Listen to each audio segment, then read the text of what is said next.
Suaranya nggak ada.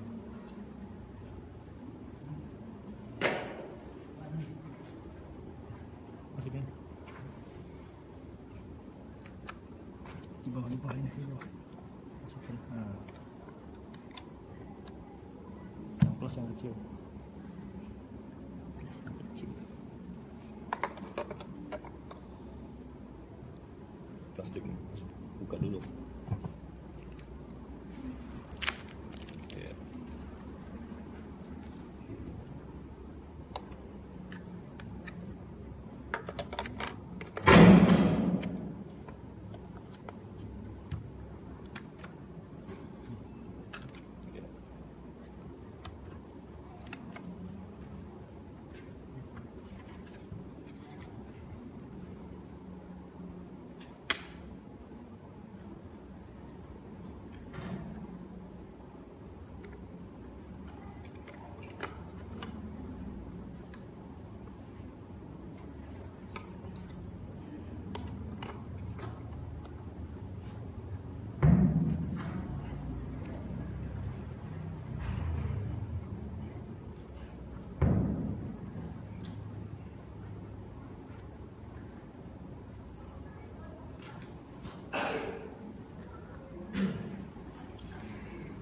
Assalamualaikum warahmatullahi wabarakatuh.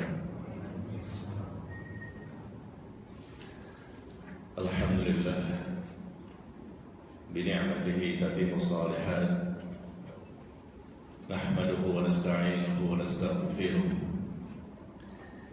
Wa na'udzu billahi min shururi anfusina wa min sayyiati a'malina. May yahdihillahu fala mudilla lahu wa may yudlil fala hadiya lahu. أشهد أن لا إله إلا الله وحده لا شريك له وأشهد أن محمدا عبده ورسوله صلى الله عليه وعلى آله وسلم أما بعد.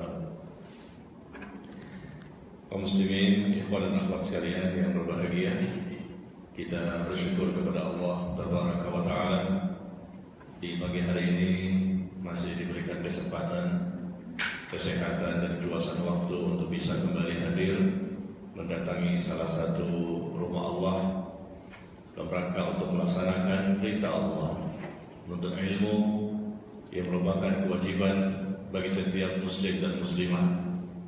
Kita bersyukur kepada Allah ya, pada pagi hari ini Allah memberikan berbagai macam nikmat kepada kita, nikmat iman, nikmat Islam, nikmat hidayah. Dan kita akan membahas pada pagi hari ini suatu tema yang insya Allah dibutuhkan bagi setiap ikhwan dan akhwat yang akan menikah, yang sudah menikah baru ataupun yang sudah lama, yaitu tentang masalah rumah tangga ya, masalah rumah tangga yang merupakan sesuatu yang harus dipahami dan diketahui oleh setiap muslim dan muslimah. Ya, kadang mereka akan mengarungi rumah tangga dan nanti mereka mungkin akan mendapatkan berbagai macam permasalahan dalam kehidupan rumah tangga mereka yang memang tidak ada satupun rumah tangga yang berjalan dengan mulus dari awal sampai akhir. Ya, tentunya ini suatu hal yang jarang, sangat jarang terjadi. Bahkan Nabi pun SAW, beliau juga pernah adanya ketidakcocokan dengan istrinya dalam suatu permasalahan yang sifatnya duniawi, tapi itu suatu hal yang biasa ya, rumah tangga yang kita inginkan rumah tangga yang sakinah, mawaddah, warahmah, yang Allah liputi dengan ketenangan, liputi dengan rahmat, dan Allah berkahi rumah tangga tersebut yang dibangun di atas ketakwaan kepada Allah Subhanahu wa Ta'ala. Nah, buku yang kita ingin bahas pada pagi hari ini, karena kita merujuk kepada buku ya, supaya lebih memudahkan kita, yaitu tentang 50 kiat agar cinta suami kepada istri semakin dahsyat. 50 ya. Mungkin di antara yang hadir sudah tahu beberapa kiat, tapi kita coba kumpulkan dari Al-Quran dan Sunnah dan perkataan para sahabat, dan ternyata kurang lebih ada sekitar 50 kiat yang hendaknya diketahui. Bagaimana caranya agar pasangan hidup kita semakin mencintai kita, istri semakin mencintai suami dan suami pun semakin mencintai istrinya. Sekali lagi, rumah tangga yang betul-betul di atas ketakwaan bukan berarti rumah tangga tersebut tidak ada masalah, tidak pernah ada perselisihan, bukan. Perselisihan mungkin ada 1, 2, 3, ya tidak banyak, tapi sebagian besar kehidupan mereka adalah kehidupan yang membahagiakan, yang menyenangkan, dan mereka saling merindukan, ya suami dan istri, istri dan suami, saling merindukan, saling menyayangi, saling mencintai, ya, dan ini adalah suatu hal yang sangat kita butuhkan. Sekali lagi, ini materi bukan materi hanya untuk orang yang akan atau baru menikah. Karena selama seorang istri punya suami, selama seorang suami masih memiliki istri, maka dia wajib untuk mengetahui bagaimana ilmunya berumah tangga yang datang sangat menggembirakan hatinya dan menyenangkan hatinya dan sangat dirindukan. Nah, di buku ini kita akan lihat berbagai macam kiat-kiat yang bisa kita pahami bersama. Bagaimana sosok seorang istri yang diidamkan oleh seorang suami yang saleh, atau seorang suami yang saleh yang diidamkan oleh seorang istri yang salehah. Kita tahu masalah ibadah sering dibahas di mana-mana. Kita tahu masalah akidah sering dibahas di mana-mana. Akidah, ibadah ataupun akhlak, ya, banyak tema-tema yang sering kita dengar di mana-mana. Tapi ilmu tentang rumah tangga, nah ini barangkali ilmu tentang masalah rumah tangga barangkali yang jarang, termasuk salah satu tema yang jarang dibahas. Padahal untuk rumah tangga itu perlu ilmu, dan nikah itu ibadah. Nikah itu ibadah, karena ibadah maka harus berilmu. Ibadah apapun termasuk nikah, ya, rumah tangga akan mendatangkan pahala yang besar bagi orang yang menjalaninya ketika mereka menyesuaikan rumah tangga tersebut dengan apa yang Allah katakan, dengan apa yang Rasulullah praktekkan, dan juga dipraktekkan oleh para sahabatnya ridwanullah alaihim jami'an. Ikhwan dan akhwat sekalian, kita lihat dalam buku ini langsung saja beberapa kiat, ya, karena waktu kita sangat terbatas dan kiat ini sangat banyak sampai 50. Bagaimana caranya kiat agar cinta suami kepada istri semakin dahsyat? Mungkin ini dibutuhkan bagi para istri, tapi suami juga perlu untuk mendengarkannya. Karena suami bisa mengajarkan kepada istri, ini loh yang saya sukai, ini loh yang saya inginkan, kalau engkau ingin selalu mendapatkan cintaku. Nah gitu Pak, bisa ya? Wah Pak Ustadz, kayaknya temanya tema yang tidak sesuai karena saya sudah tua. Ibu masih punya suami nggak? Punya. Kalau masih punya suami masih bisa dipraktikkan. Wah Pak Ustadz, kayaknya saya sudah tua. Bapak masih punya istri nggak? Punya. Kalau masih punya istri masih bisa dipraktekkan. Karena ini semua dipraktekkan oleh Rasulullah dan istrinya. Ya, jangan salah. Rasulullah itu ketika beliau menikah dengan istrinya dari usia 25 tahun sampai usia 50 tahunan. Beliau menikah dan beliau menjalani kehidupan yang sangat menggembirakan. Ya, jadi jangan punya anggapan bahwa tema ini cocok untuk anak saya barangkali. Tidak. Kalaupun memang ibu mungkin atau bapak sudah tidak punya pasangan, paling tidak punya ilmunya untuk bisa diajarkan kepada anak cucunya. Gitu ya. Punya ilmunya Bu ya. Karena saya diminta tema ini berarti ibu harus siap untuk bisa memahami dan mempraktekkan, atau kalau paling tidak mengajarkan kepada anak kita yang barangkali sudah berkeluarga atau mungkin yang akan berkeluarga. Baik, kita lihat saja halaman 7. Yang pertama ya, di halaman 7, kiat yang pertama agar cinta suami kepada istri semakin dahsyat. Selama ini udah dahsyat belum Bu? Udah ya? Udah. Berarti ya, kalau sudah ya udah kita tutup aja lah ya. Udah dahsyat ya. Jadi untuk apa dibahas? Supaya semakin dahsyat. Nah itu maksudnya. Dahsyat sih sudah Pak Ustadz, cinta suami kepada saya luar biasa. Kalau saya tidak ada, nggak nafsu makan dia. Tapi supaya semakin dahsyat gimana caranya? Yang pertama, halaman 7. Antarkan kepergian suamimu jika ia akan berangkat dengan mengecup tangannya. Siapa ini? Istri. Berdoa untuk suami dan menebarkan senyuman indah di wajahnya. Serta ucapkanlah kalimat-kalimat cinta yang akan membuat suami selalu merindukannya. Wah, ini lebay apa enggak nih? Enggak kan? Enggak, ini bukan lebay. Ini bukan berlebihan. Tapi memang seperti inilah rumah tangga yang islami. Pasti dia akan bahagia insya Allah. Baru yang pertama nih ya, antarkan kepergian suami ketika ia akan berangkat bekerja. Mungkin berangkat untuk ke majlis taklim atau kemana. Antarkan suami tersebut sampai ke depan pintu apa? Pintu rumah ya, bukan ke depan pintu gerbang perumahan. Pintu rumahnya saja ya, pintu gerbang perumahan jauh. Ibu repot mengantarkan sampai pintu gerbang perumahan. Ya, antarkan suami sampai ke depan pintunya. Ketika itu mengecup tangannya, berdoa untuknya, menebarkan senyuman indah di wajahnya. Ucapkan kalimat-kalimat cinta yang akan membuat suami selalu merindukannya. Pandanglah wajah suami ketika itu. Ya, fokuskan pada kedua matanya dengan pandangan penuh kasih sayang dan cinta. Dan seterusnya. Silakan dibaca sendiri. Gunakan kata-kata lembut ketika memberikan sentuhan seperti itu, ketika mengiringi atau mengantarkan suami ketika akan berangkat. Subhanallah. Ini langkah pertama. Mungkin bagi para istri, bagi para wanita yang menjadi istri, hal ini suatu hal yang remeh, suatu hal yang biasa dan remeh dan tidak berarti bagi wanita. Tapi ketahuilah ibu-ibu bahwa bagi para suami, nomor satu ini sangat bernilai pada diri mereka. Ini saya mewakili para suami nih. Para suami nomor satu ini sudah merasa bernilai sekali. Ketika dia diantarkan, berarti berasa, oh, saya diperhatikan oleh istri saya. Saya diperdulikan oleh istri saya. Dia meninggalkan pekerjaannya untuk mengantarkan saya, mengecup tangan, mengucapkan salam, memberikan kata-kata cinta dan lain-lain, dan tatap matanya, kemudian seterusnya. Subhanallah.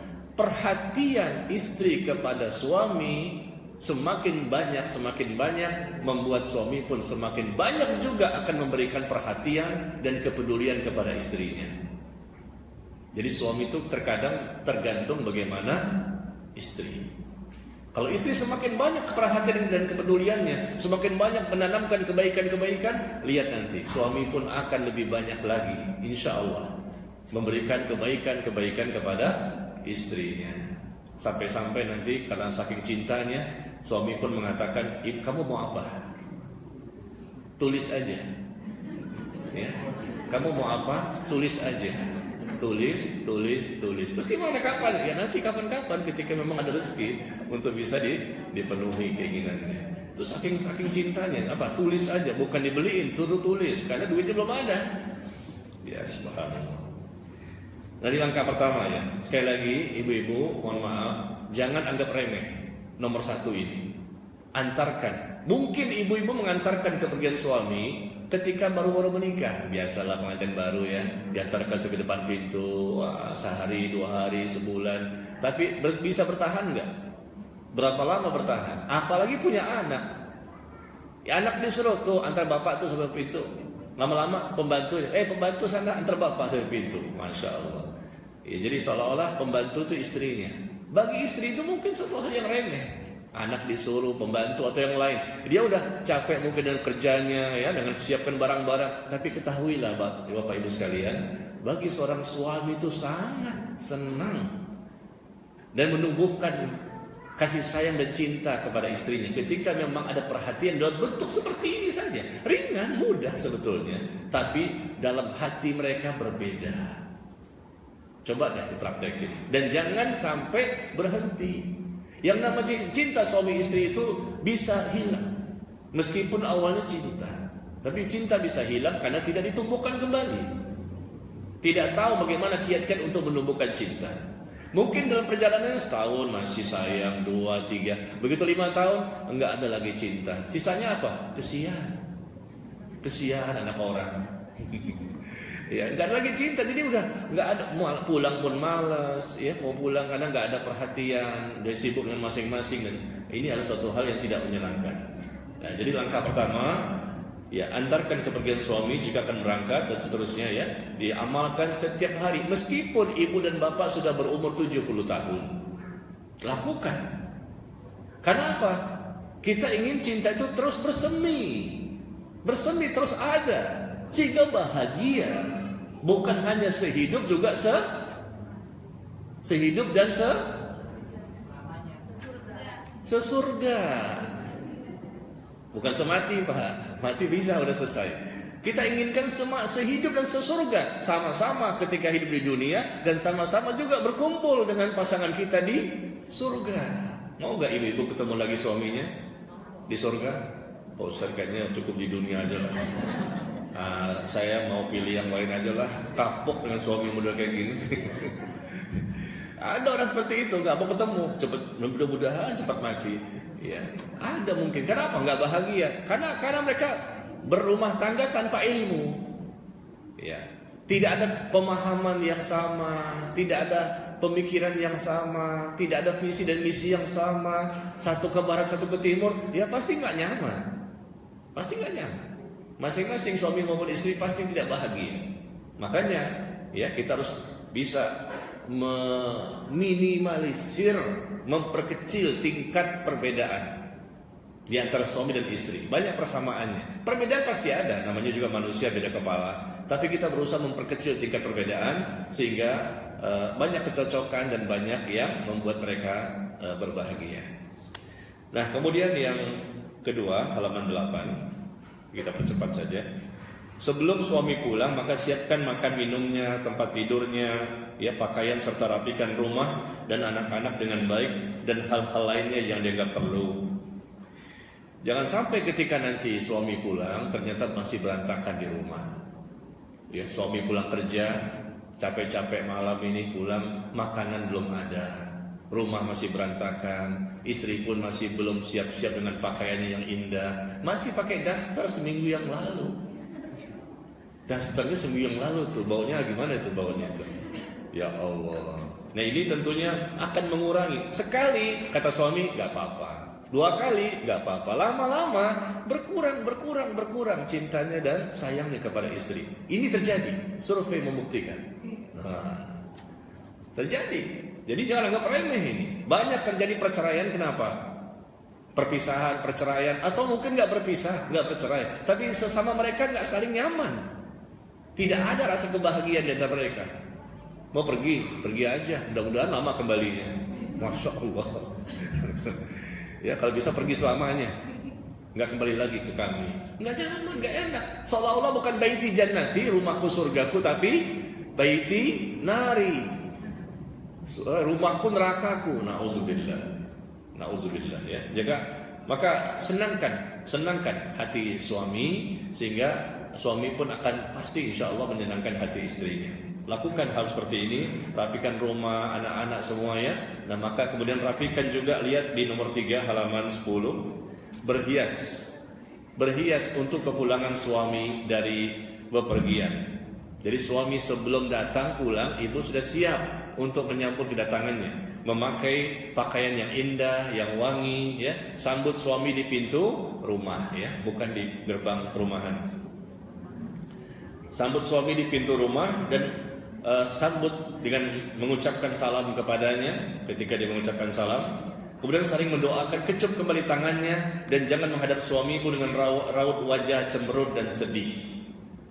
Meskipun bisa jadi ibu memiliki ada masalah di rumah, suami kan nggak tahu, dia juga capek seharian, macet berjam-jam, ya, dan lain-lain. Nah, sambutlah, nanti masalah bisa kita bicarakan setelah itu.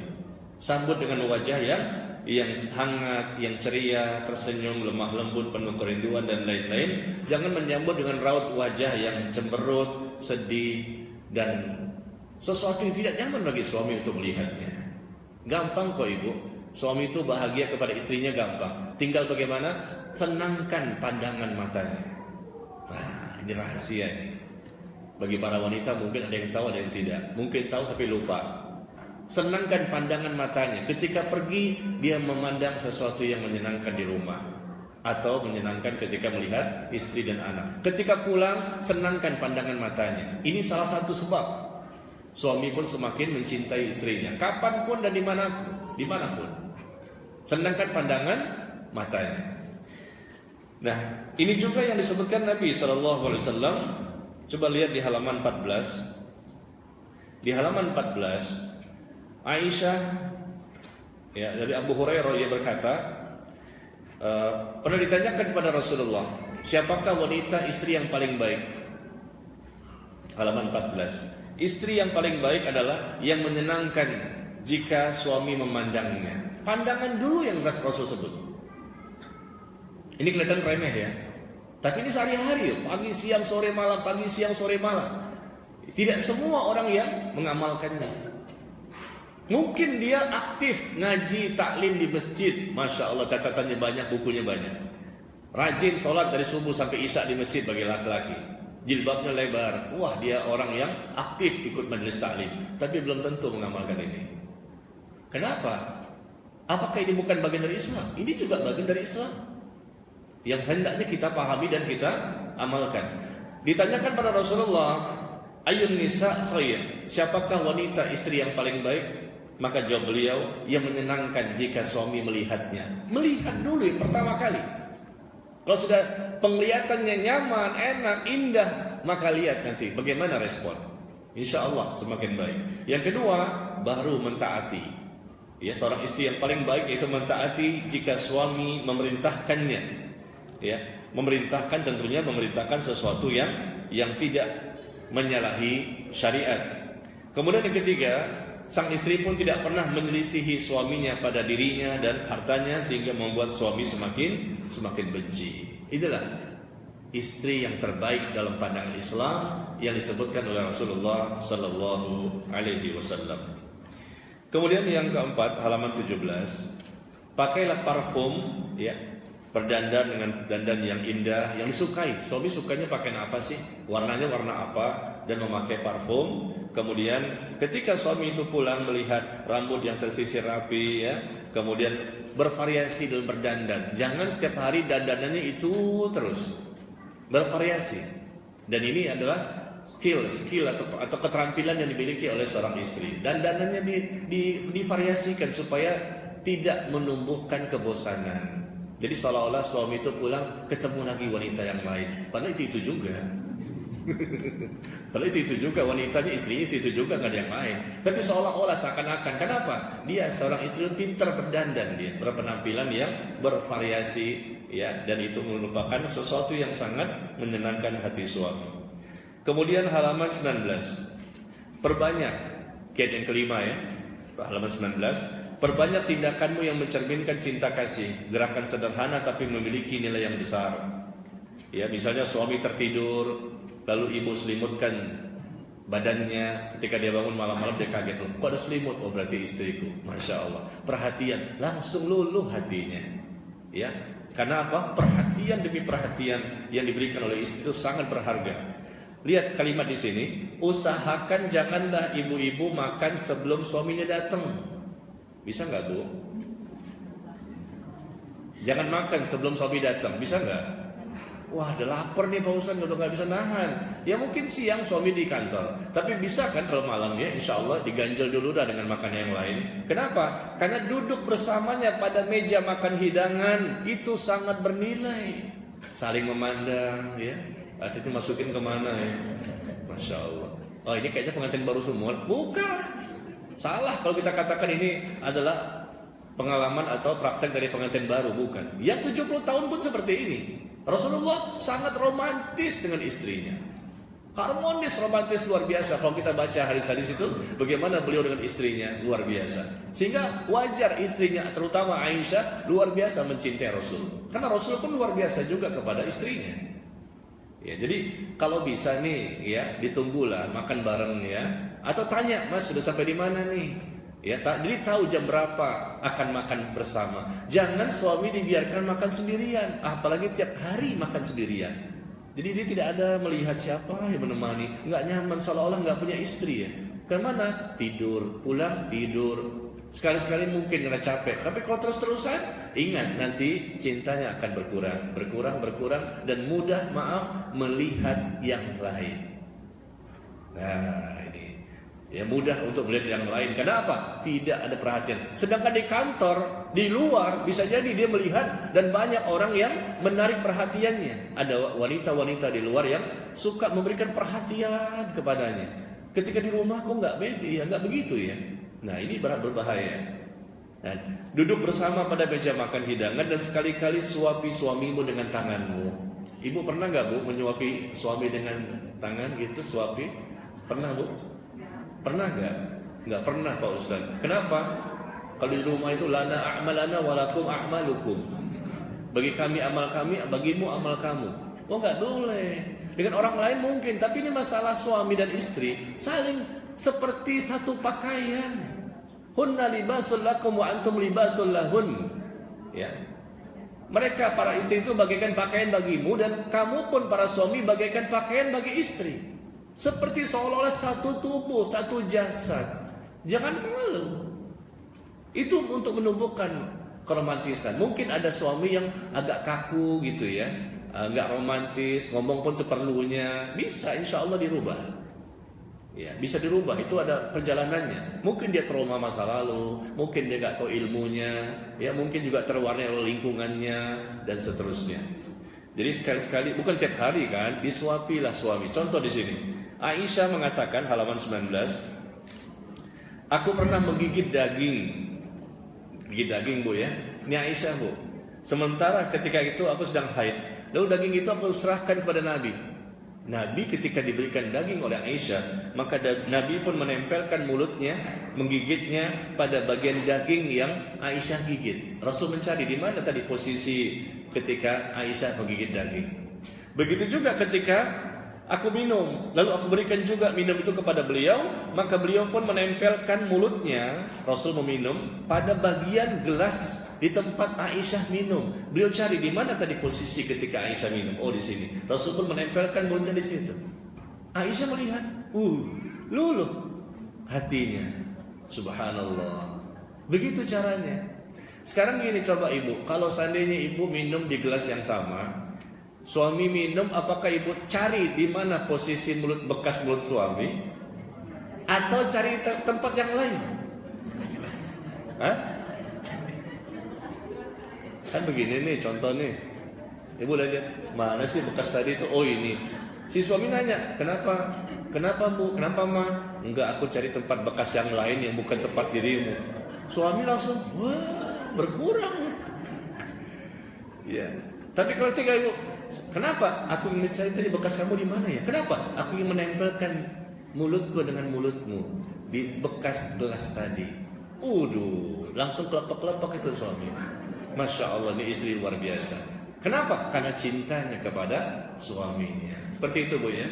Ibu kalau ngupas mangga, ya dikupas mangga, suapi suaminya. Kan dikupas tuh pakai pisau tuh. Jangan dimasukkan pisaunya. Ya, mangganya atau jangan kulit mangga. Jangan salah loh. Mungkin saking khusyuk nih, dipraktekin 50 kiat nih. Khusyuk akhirnya dimasukin pisaunya atau kulit mangga. Masukin mangga, suapin satu. Oke, enakan dia. Ini memang keenakan. Tapi setelah itu kamu minta apa? Minta apa? Ya tulis saja, tulis. Nanti akan dibelikan apa permintaan yang kamu inginkan. Ya. Enggak lah, tidak tulis doang. Insya Allah akan Insya Allah nanti tanggal 1 ketika gajian ya. Masya Allah. Suami itu Bu, ya tanggal 1 Masya Allah Bu, lebih mudah untuk mengeluarkan isi dompetnya ya. Kemudian halaman 20. Halaman 20. Lihat bagaimana ketika makan bersama. Ketika suamimu berkata, suami yang ngomong nih, apapun makanan di kantin kantorku tidak pernah bisa mengalahkan masakanmu. Maka sang istri pun mengatakan, masakanku pun tidak pernah senikmat ketika engkau duduk di sampingku. Nggak pernah senikmat ini, Masya Allah. Begitu engkau ada, langsung nikmat. Padahal cuma tahu tempe doang. Waduh, ini suami semakin, ini semakin cinta pada saya. Masya Allah. Lihat bagaimana Aisyah, ini kita nggak lebay ya. Kita bicara inilah rumah tangga yang betul-betul romantis, yang memang sangat menggembirakan kita sampai mati. Sampai mati kita praktekkan ini, baik suami maupun istri. Lihat bagaimana Aisyah. Aku pernah menyisir rambut Rasulullah. Aku pernah menyisir rambut Rasulullah, kata Aisyah. Sedangkan pada waktu itu aku sedang haid. Sekarang saya tanya ibu-ibu, pernah nggak menyisirkan rambut suami? Ini Aisyah loh. Kita belajar apa? Wah, ini akidah, manhaj, sunnah. Kita kembali kepada ibadah yang benar. Iya, tapi ini juga contoh kan? Contoh Rasulullah dan para istrinya, contoh bagi kaum muslimin semua. Qudwah hasanah. Aisyah pernah menyisir rambut Rasulullah. Sekarang saya tanya, ibu pernah nggak sekali aja menyisirkan rambut suaminya? Tidak pernah. Kalau nggak pernah mungkin wajar, karena suami nggak punya rambut. Mungkin suami rambutnya botak, ya, tidak numbuh sama sekali sehingga ibu tidak bisa menyisirkan. Paling tidak sisir jenggotnya, rambutnya tidak ada. Ya, kemudian Aisyah juga mengatakan, aku pernah mengoleskan minyak wangi ke tubuh Rasulullah. Ini lebih berat lagi nih Bu. Wah, ini luar biasa. Bagaimana Rasul nggak mencintai Aisyah?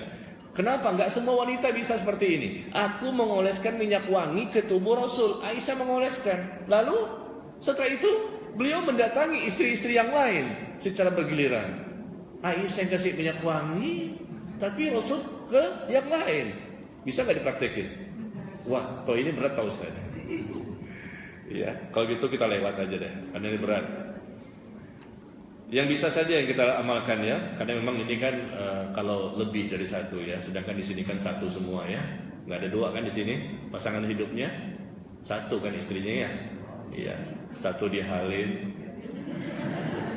satu di Kalimalang, satu di Abang Melayu, satu nggak banyak-banyak, cuma satu, cuma beda tempat.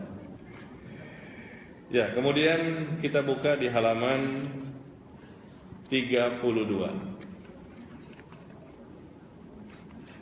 Nanti ikhwan dan akhwat bisa tanya ya pada poin-poin tertentu yang memang kita nggak semua baca karena sangat banyak ya. Halaman 32. Di sini ada perkataan dari Aisyah. Halaman 32. Aisyah radhiyallahu anha berkata, aku pernah bertanya kepada Rasulullah sallallahu alaihi wasallam, siapakah manusia yang paling besar haknya atas wanita? Manusia yang paling besar haknya atas wanita. Maka beliau menjawab, suaminya. Dan aku bertanya lagi, siapakah manusia yang paling besar haknya atas laki-laki? Maka beliau menjawab, ibunya. Makanya istri jangan jealous ketika seorang suami banyak perhatian kepada ibunya. Ibunya sendiri, bukan istrinya. Dan memang wajib bagi seorang laki-laki dan seorang suami untuk memberikan perhatian yang lebih kepada ibu dibandingkan bapak. Karena ibu memiliki pengorbanan yang lebih besar dibandingkan bapak. Ya, dua-duanya diperhatikan, tapi ke ibu lebih besar. Dan itu adalah kata Nabi ketika ditanya, siapakah manusia yang paling besar haknya atas laki-laki? Atas suami itu, atas laki-laki itu. Maka beliau mengatakan ibunya. Ibunya. Jadi ketika mungkin suami memberikan perhatian, memberikan bantuan, memberikan kepedulian kepada ibunya, jangan jelas, memang harus seperti itu. Bantu bahkan suami kalau nggak ada perhatian kepada ibunya. Jangan, kenapa? Dosa. Dia harus banyak memberikan haknya ibu yang harus dia tunaikan. Begitu juga, siapakah manusia yang paling besar haknya atas wanita? Suaminya. Ketika seorang wanita sudah berkeluarga, maka nomor satu adalah suami. Untuk manusia ya, suami nomor satu, orang tua nomor dua. Orang tua nomor dua. Ketika seorang wanita sudah berumah tangga, ya, nomor satu yang lebih diprioritaskan, lebih diperdulikan, lebih diutamakan adalah suaminya. Ya, karena Rasul mengatakan suami itu punya hak yang lebih besar. Bahkan kalau seandainya boleh sujud seseorang kepada seseorang yang lain, maka kuperintahkan seorang wanita, istri untuk sujud kepada suaminya. Kalau boleh sujud, ternyata tidak boleh kita sujud kepada makhluk. Nah, kemudian lihat di halaman 35.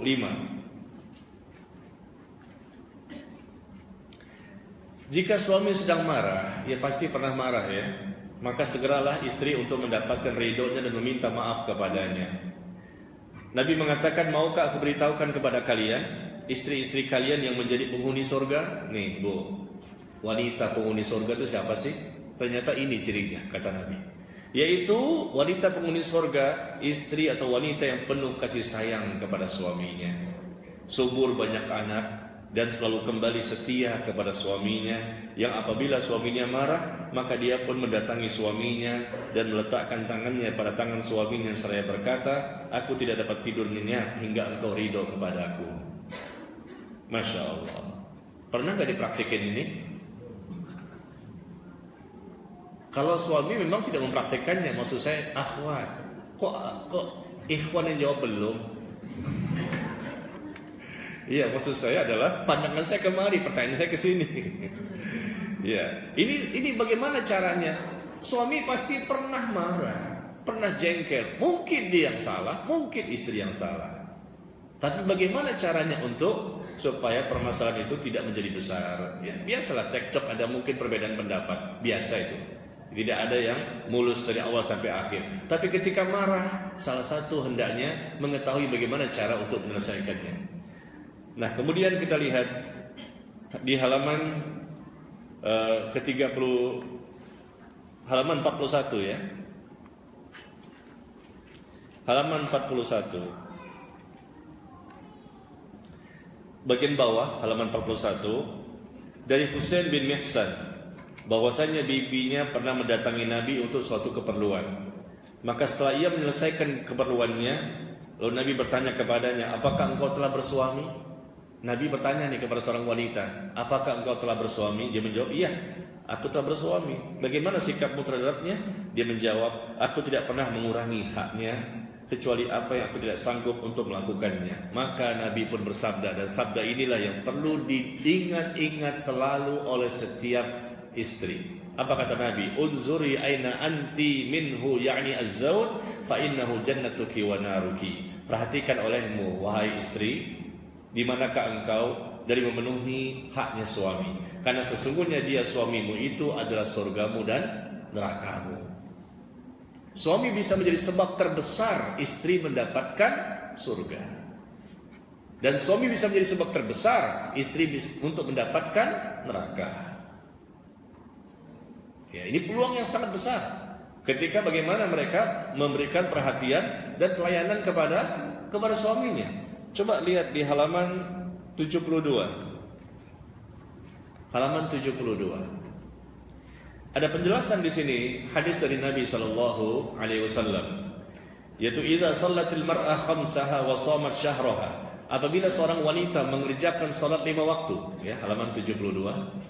Apabila seorang wanita mengerjakan salat 5 waktu, berpuasa pada bulan Ramadan, menjaga kemaluannya dan taat kepada suaminya.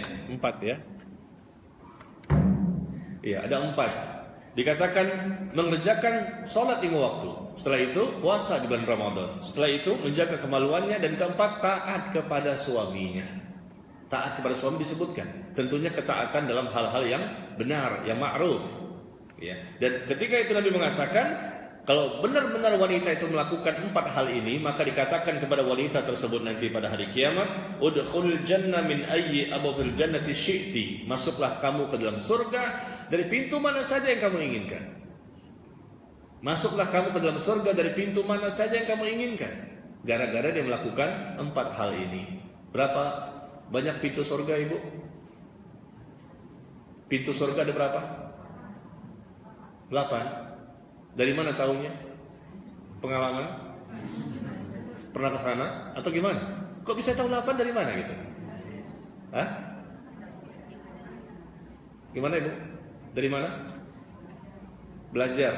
Ya, belajar di mana? Apa isinya? Dari mana sumbernya? Wah, kalau kayak gitu jangan ditanya Pak Ustaz, kayaknya saya udah di luar kepala itu kalau masalah itu ya. Itu ada di hadis yang dikeluarkan oleh Imam Muslim ya, bahwa Nabi mengatakan surga itu berjumlah 8 pintunya. Kalau neraka 7 pintunya ya.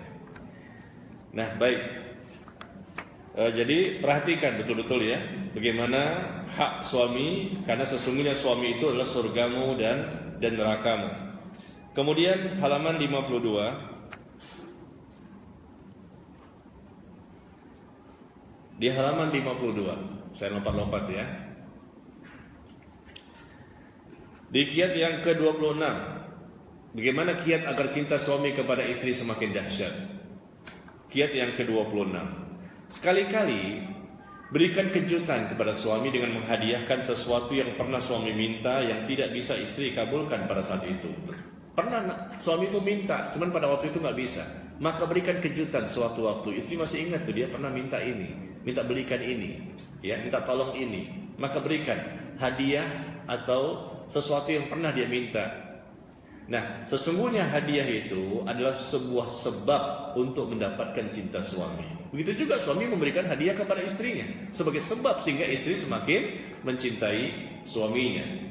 Jangan anggap remeh, meskipun hanya kecil hadiah itu, kecil, cuman emas, kecil, nggak, ya emas cuman 1 kilo atau berapa, kan kecil, nggak besar. Tapi itu bermakna sekali bagi istri, ya kecil tapi 1 kilo.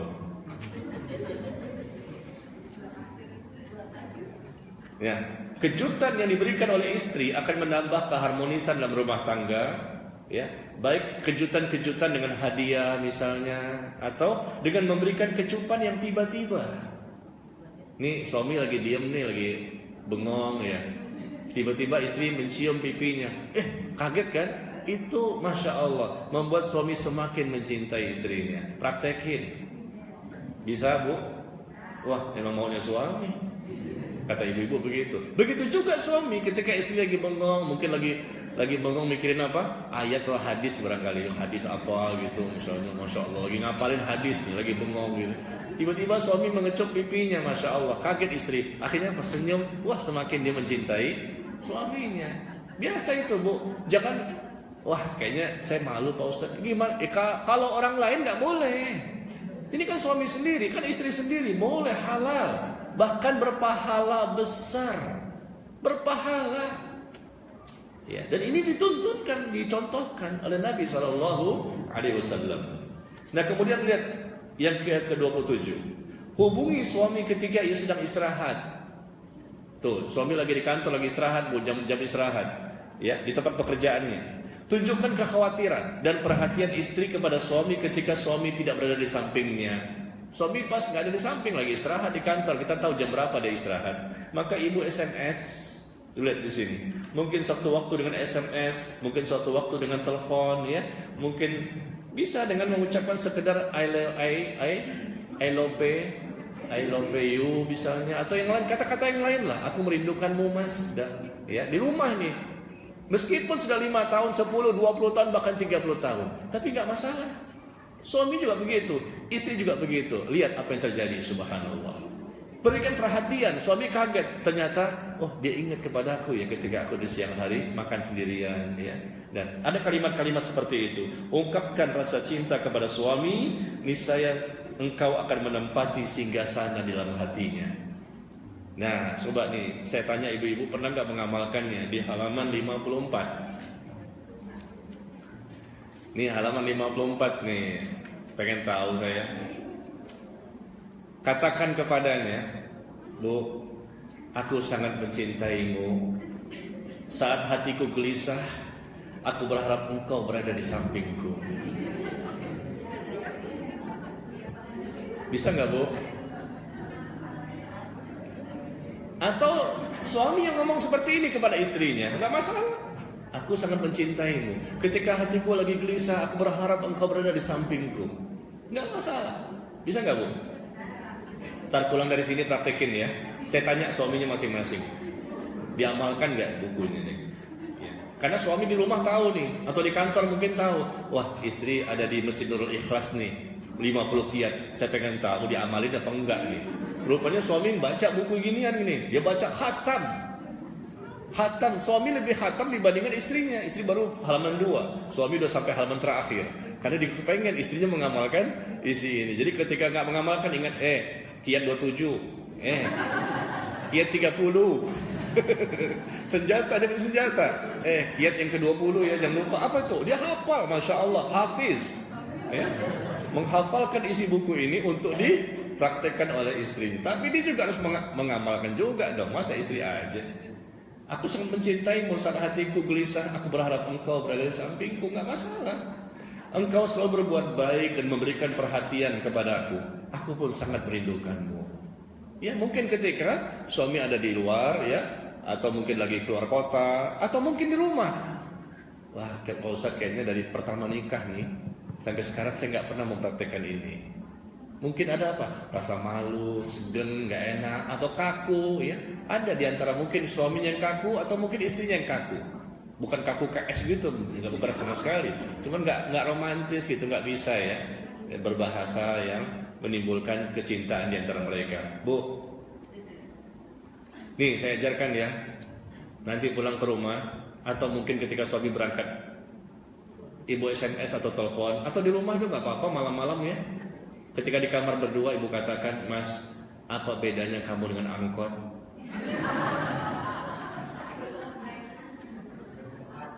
Tahu nggak bedanya Mas dengan angkot?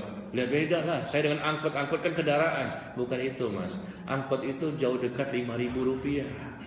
Sedangkan engkau jauh dekat tetap berada di hatiku. Bisa nggak? Hah? Atau udah nikah belum? Sudah ya? Iya. Bagi yang belum nikah berarti ada ilmunya nih, ikhwan maupun akhwat. Bagi yang sudah, praktekin sesering mungkin. Jangan salah ngomong ya, Mas, kamu tuh angkot. Jangan. Bahasanya salah. Apa bedanya kamu dengan angkot? Itu loh, bedanya apa? Bukan kamu angkot. Ya, kata seorang ikhwan ketika saya bacakan ini, wah kayaknya suaminya supir angkot tuh. Apa bedanya Mas dengan angkot? Kalau angkot jauh dekat 5.000 rupiah. Nah kalau engkau Mas jauh dekat tetap berada di hatiku. Istri boleh bicara seperti itu pada suami? Boleh. Suami pun boleh ngomong seperti itu kepada istrinya, nggak masalah. Kenapa malu? Ya nggak usah malu, sampaikan itu. Ya insya Allah ntar malam praktekin ya. Kok kamu ngomong seperti ini? Tadi Pak Ustadz nyuruh ngomong kayak gitu kan? Pak Ustadz suruh ngomong kayak gitu. Jangan bawa saya, jangan. Ilmu jangan disampaikan dari Pak Ustadz ya. Tapi itu bagus kan ya, insya Allah. Nah, ini hari apa nih? Hari Sabtu ya. Sabtu tuh bukan tanggal merah ya. Tanggal merah kan hari Ahad ya. Nah, ibu sekali-kali pinjam spidol sama suami. Mas, pinjam spidol dong. Spidol warna hitam atau biru. Untuk apa? Untuk mewarnai tanggal merah yang ada di kalender supaya tidak ada hari libur untuk mencintaimu. Cuit. Iya. Lebay nggak nih Bu? Hah? Lebay nggak ikhwan? Suami kan bingung, untuk apa kamu spidol? Depan suami nih, dia tulis langsung dia hapus tanggal merah, ya hari Ahad atau yang lain. Kok semua tanggal merah? Nanti kita nggak tahu kapan libur. Aku ingin supaya engkau mengetahui bahwa tidak ada hari libur untuk mencintaimu. Allahu Akbar. Gimana kira-kira suami Bu? Kamu mau apa? Kamu mau apa? Tulis ya. Nanti akan saya penuhi semua permintaanmu kalau saya ada rezekinya. Masya Allah, luar biasa. Ya nggak apa-apa seperti itu Bu ya. Ikhwan juga bisa mempraktekkan, nggak masalah. Ya sekali waktu ibu-ibu minta suaminya mengajarkan dia berenang. Mas, saya ingin belajar berenang Mas. Berenang? Kamu kan udah bisa berenang. Tapi saat ini aku sedang tenggelam di hatimu. Banyak benar diapalin ya. Aku sedang tenggelam di hatimu. Oh, tenggelam di hati, bukan tenggelam di kolam renang. Karena suami bingung, dia bisa berenang sebetulnya. Kok minta diajarin berenang juga? Berenang rupa tenggelam di hati suaminya. Subhanallah. Kadang-kadang aku ingin minum teh pahit bersamamu. Kok minum teh pahit kan gak enak. Tapi Mas, senyummu itu membuat teh pahitku terasa manis.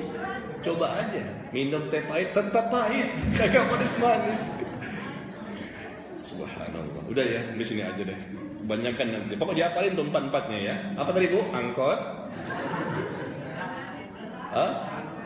Angkot, apalagi? Spidol.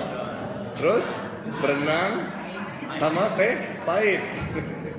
Jadi kajian hari ini hasilnya cuma 4 itu doang. Itu yang paling diingat nanti pas kamu tadi dengarnya apa? Pertama Mas adalah terus buku yang lain saya lupa semua tuh, yang saya ingat cuma itu doang tuh, angkot, spidol. Masya Allah. Baik. Sekarang kita lihat di halaman berikutnya, halaman 80.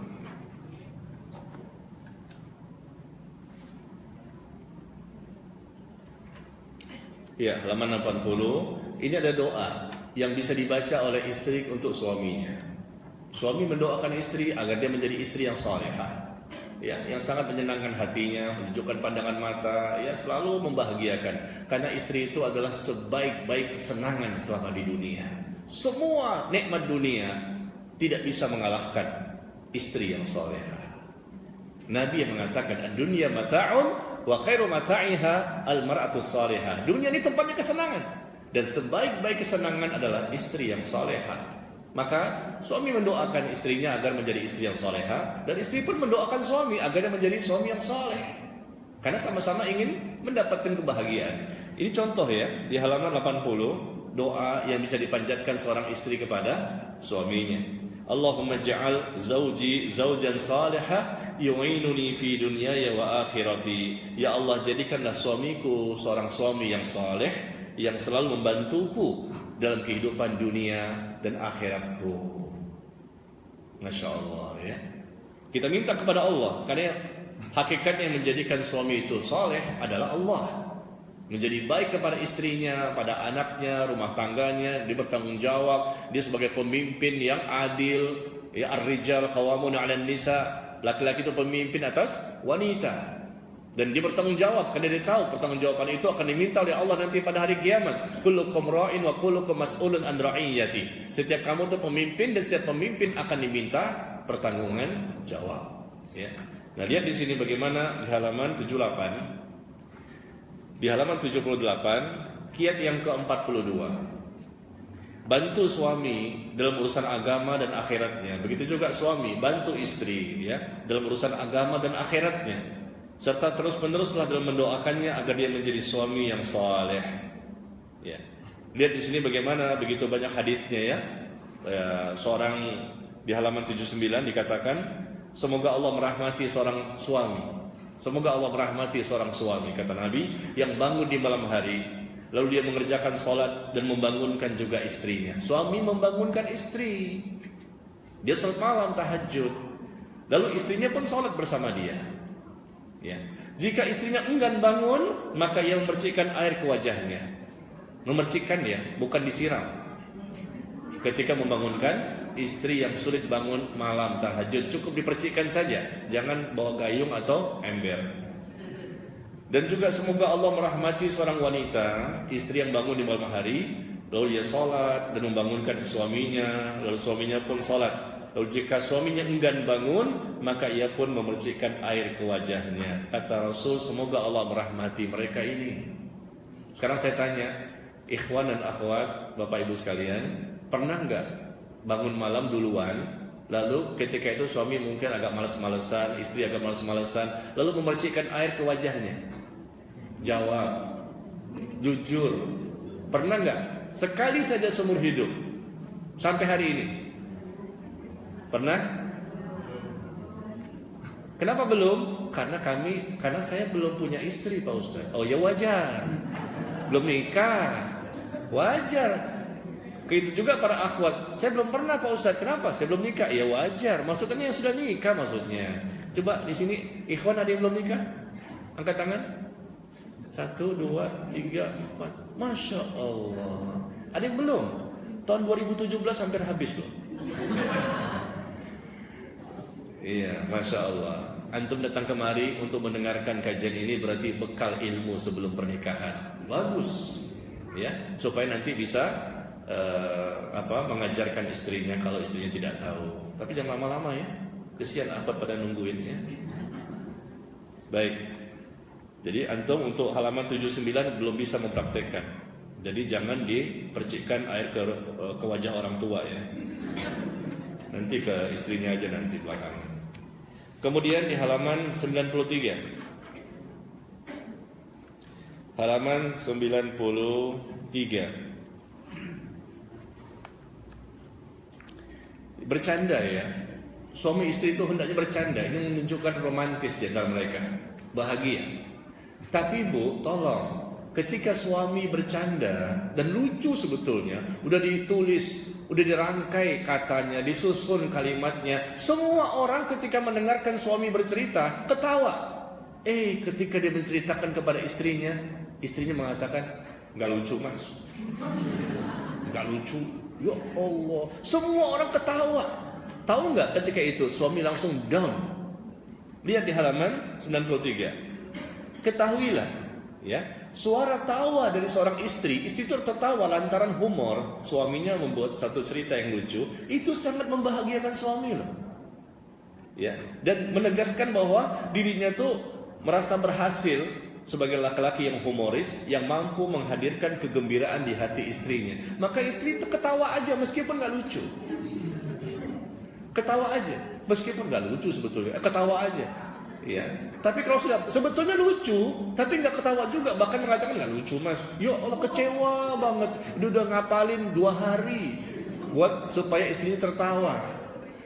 Ternyata nggak ketawa-ketawa juga, berarti ini suatu penyesalan barangkali.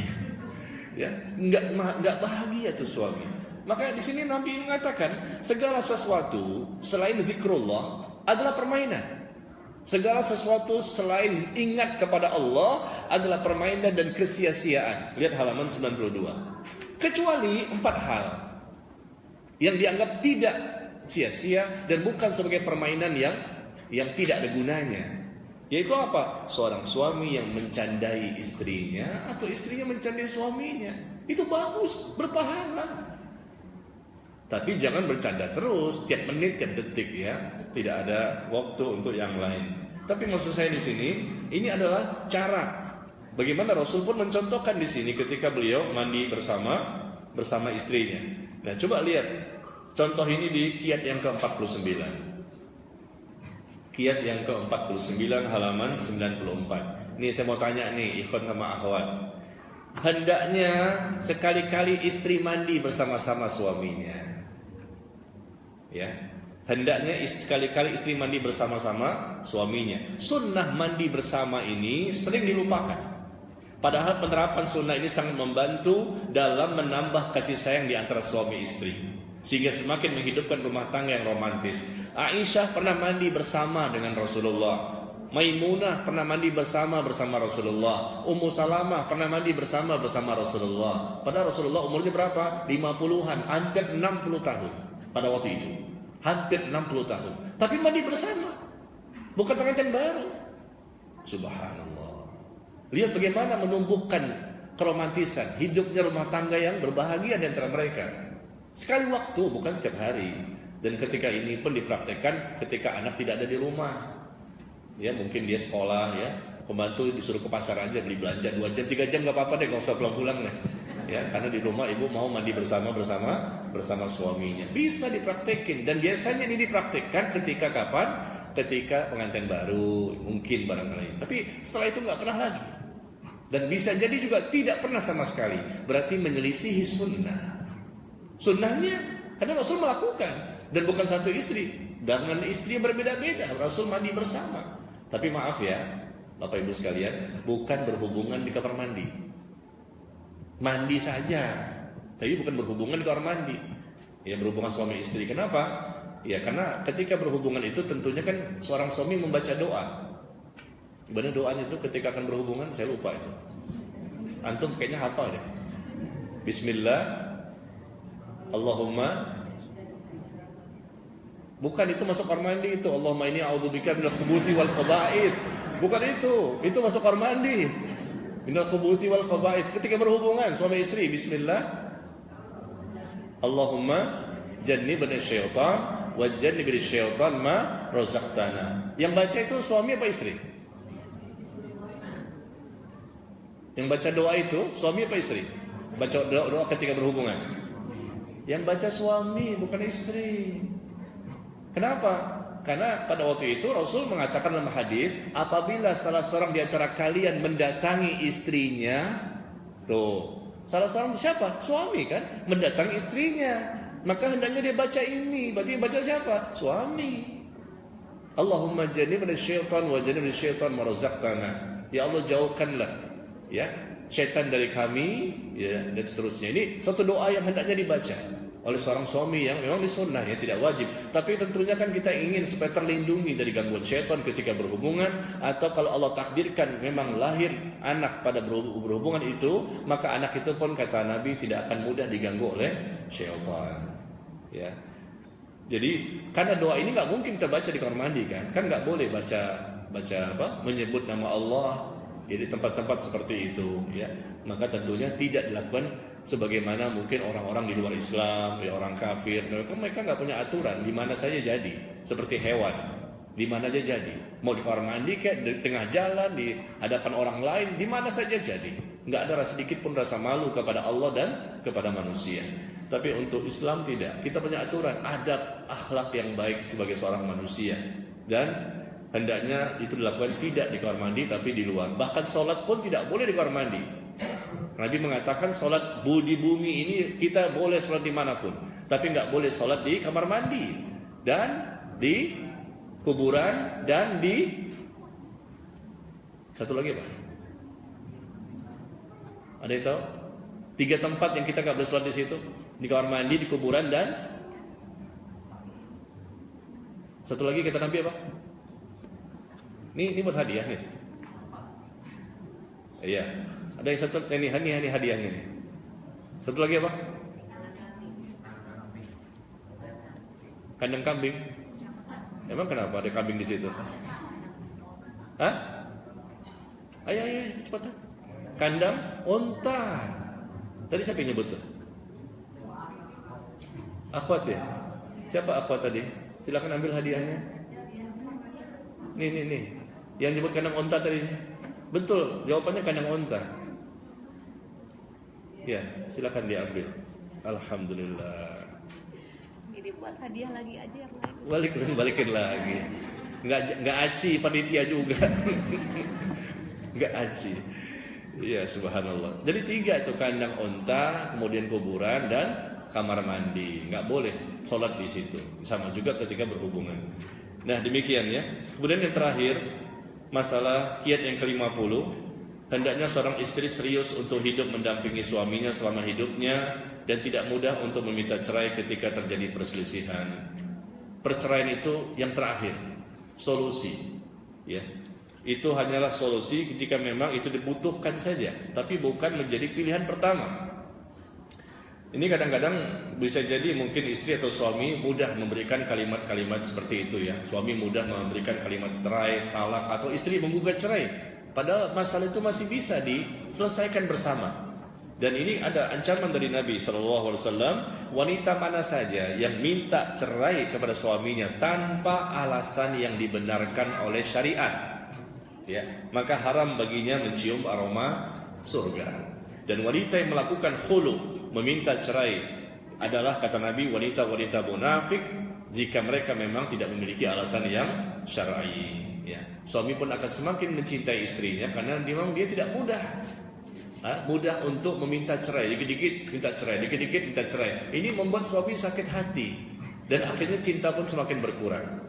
Ya, masalah itu ada, tapi itu bukanlah suatu hal yang gampang diucapkan, baik suami maupun istri. Itu nanti puncaknya, ujung-ujungnya mentok sana mentok sini, semua usaha sudah dilakukan, apa boleh buat? Itu memang solusi yang harus dilakukan, berpisah. Itu yang terbaik. Tapi bukan semua masalah lalu kemudian keluarlah kalimat-kalimat seperti itu, nggak boleh ya. Nah, demikianlah ikhwan dan akhwat sekalian, barangkali tema atau kiat-kiat yang lain ini bisa dibaca sendiri karena waktu kita terbatas, dan kita lanjutkan dengan sesi tanya jawab. Barangkali ada pertanyaan-pertanyaan, karena menurut pengalaman saya di tempat lain justru yang paling banyak tuh pertanyaan. Ya, pertanyaan tentang masalah rumah tangga. Bagaimana suaminya, bagaimana istrinya, bagaimana masalahnya. Ternyata banyak. Itu menurut pengalaman saya.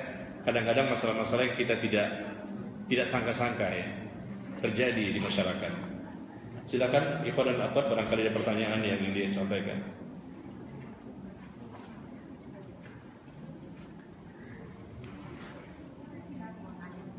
Silakan.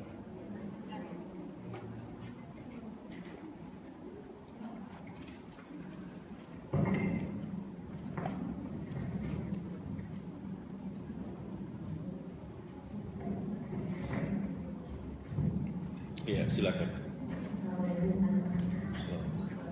Bagaimana seberapa tanggung jawab seorang laki-laki suami dari kita terhadap adik dan kakak perempuannya yang sudah menikah? Kalau orang tua kan full ya tanggung jawab, tapi adik perempuan dan kakak perempuan yang sudah menikah seberapa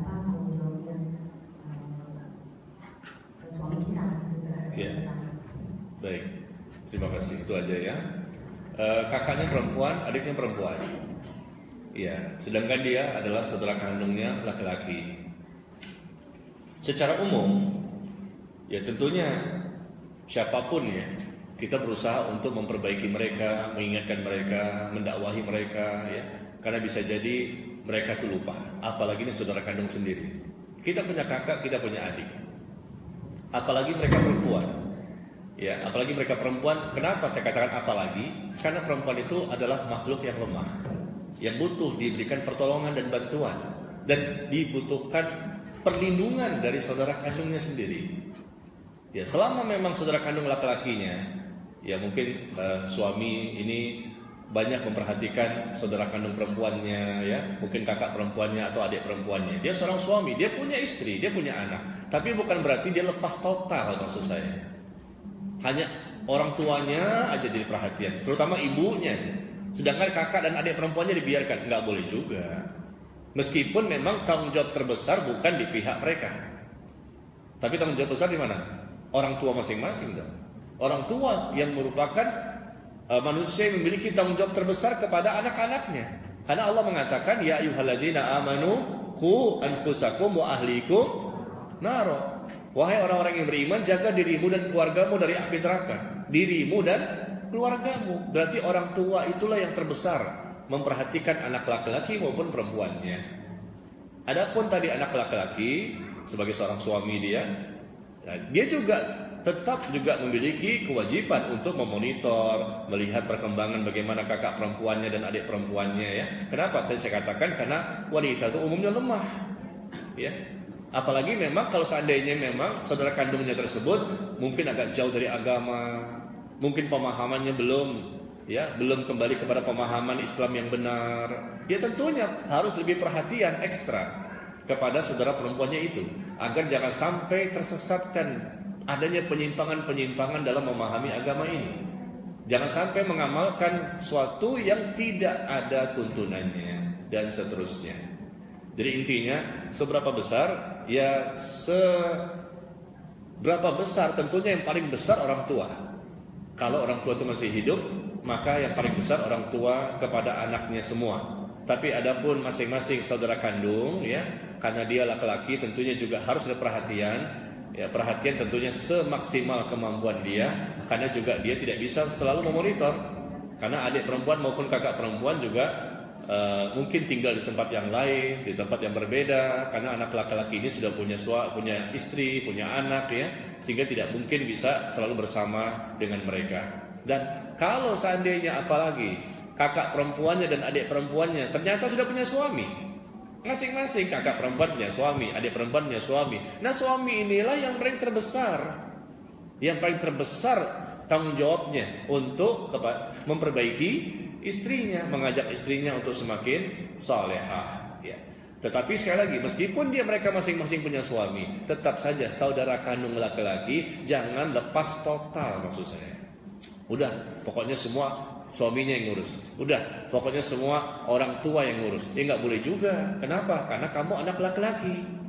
Anak laki-laki itu punya tanggung jawab bukan hanya kepada istri dan anaknya, juga ya harus ada kontribusi lah, meskipun tidak sebesar suami dari adik perempuan atau suami dari kakak perempuan atau sebesar orang tuanya. Kontribusinya tidak sebesar mereka, tapi bukan berarti mereka tidak pernah atau jarang sekali untuk memonitor perkembangan bagaimana kakak dan adik perempuannya, bagaimana kesehatannya, bagaimana ekonominya, bagaimana dia semangat gak dalam memahami agama dan mengamalkan agama ini ya, seberapa jauh pemahaman agamanya, ditanya dan dilihat, bantu mereka supaya mereka semakin baik gitu ya. Barangkali itu jawaban saya ya.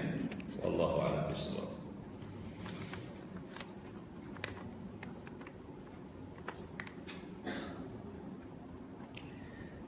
Assalamualaikum Ustaz. Waalaikumsalam warahmatullahi. Apa sajakah hak istri terhadap suami? Hak istri berarti kewajiban suami. Apa kewajiban suami kepada istri? Ya, kewajiban suami kepada istri adalah yang pertama, suami wajib untuk memberikan nafkah yang batin maupun yang lahir, zahir dan batin, wajib. Ya. Dan makanya ketika kita sudah berani untuk menikah, maka kita memang sudah memiliki nafkah. Dan bukan berarti harus kaya dulu, tidak. Ya kalau kaya dulu semua kayaknya nggak nikah-nikah deh. Tapi paling tidak dia punya pegangan, ada nafkah yang bisa dia berikan kepada istrinya dan anaknya nanti.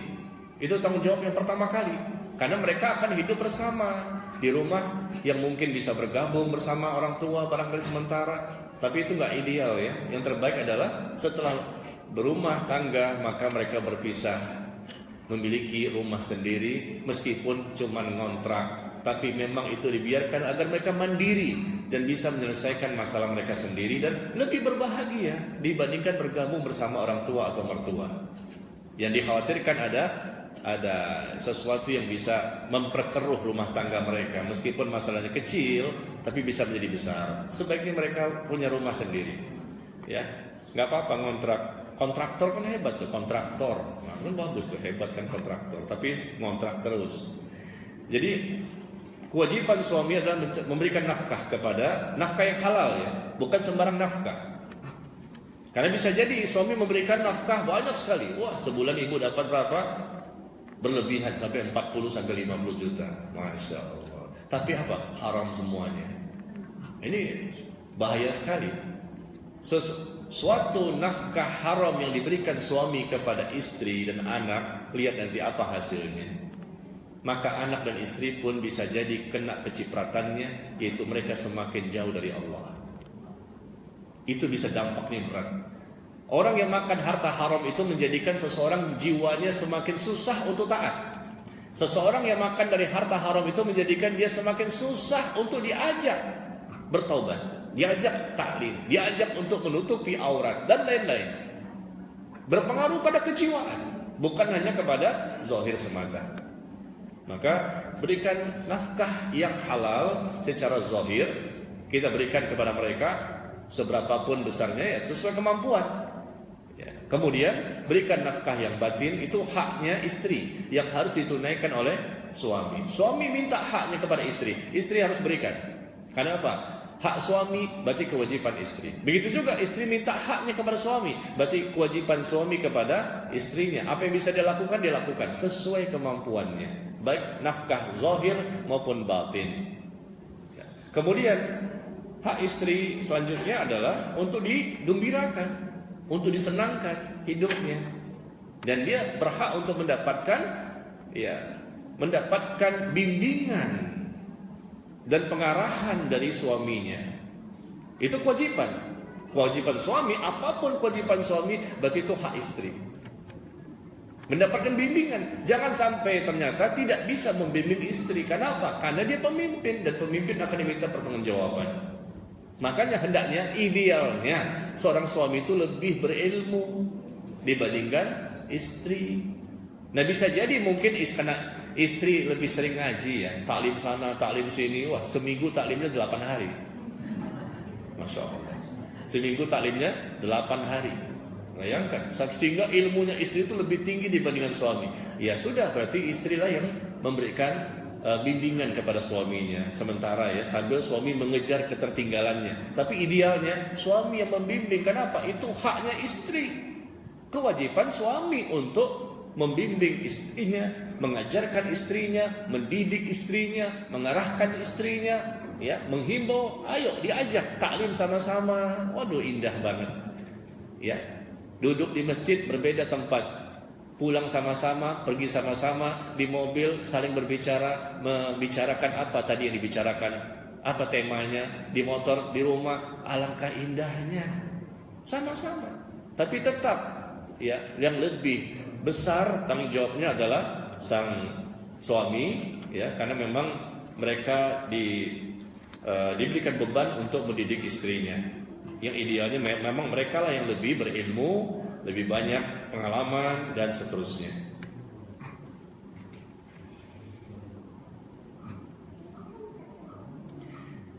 Penekanan di majelis rata-rata banyak menjelaskan kiat-kiat istri agar soleh. Bukan soleh, soleha. Iya, soleh laki-laki. Ya, penekanan di majelis tadi yang kita bicarakan rata-rata banyak menjelaskan kiat-kiat istri agar soleha atau dicintai oleh suami. Bagaimana dengan majelis ilmu untuk suami itu sendiri? Jadi maksudnya ibu-ibu ini bagaimana ya kiat-kiat agar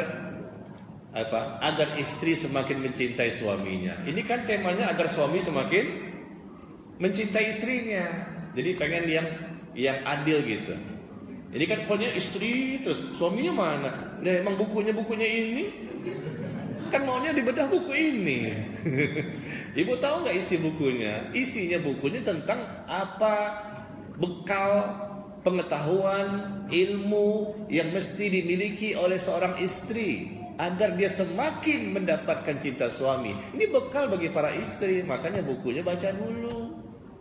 Nah, kalau kepengennya bagaimana kalau suami dari sini, itu belum ada bukunya, belum ditulis oleh saya.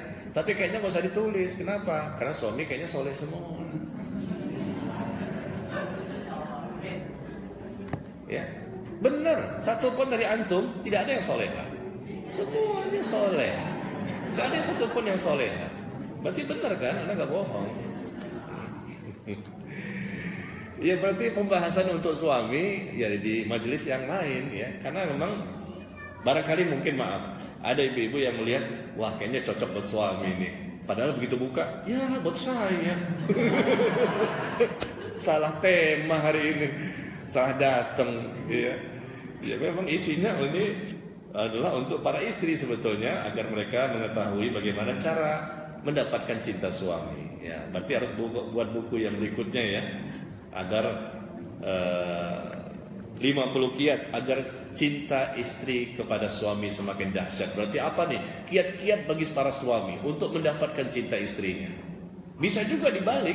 Ada beberapa hal yang bisa dibalik ya, bisa dibalik oleh suami kepada istrinya.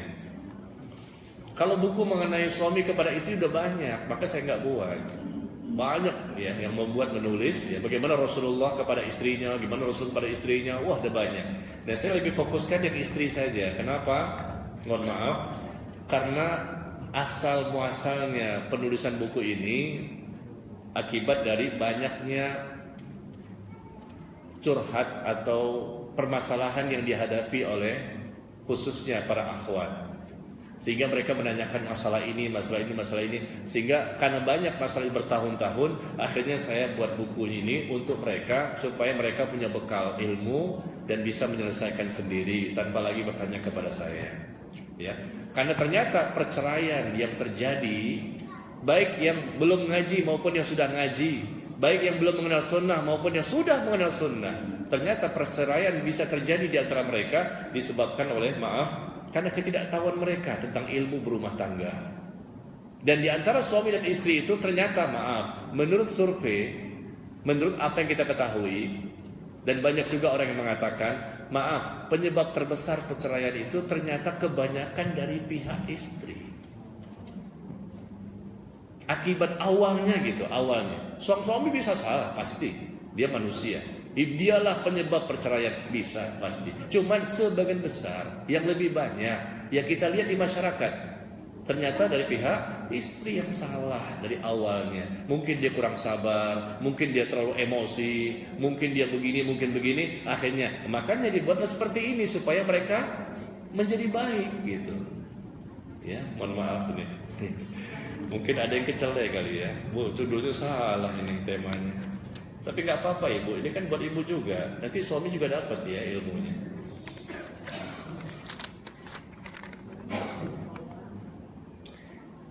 Kemudian apa hukumnya kawin kontrak? Kawin